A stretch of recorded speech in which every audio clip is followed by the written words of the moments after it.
अपना मैथिल बियाहमे बियाहसँ चतुर्थी तकमे जे 4 दिनके समय रहै छै ओ बहुत विध बाधमे बीतै छै आ ओही तरहे 4 दिन केना बीत जाइ छै पते नहि चलै छै।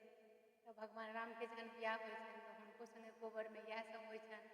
तऽ हुनका जे सङ्गी साथी सब मजाक करै छथिन, हँसी मजाक चलै छै ओही गीतमे।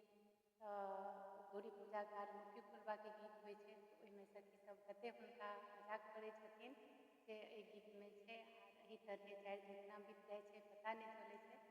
तऽ अपने लोकनि ई मुट्ठी खोलबाके गीत सुनबै।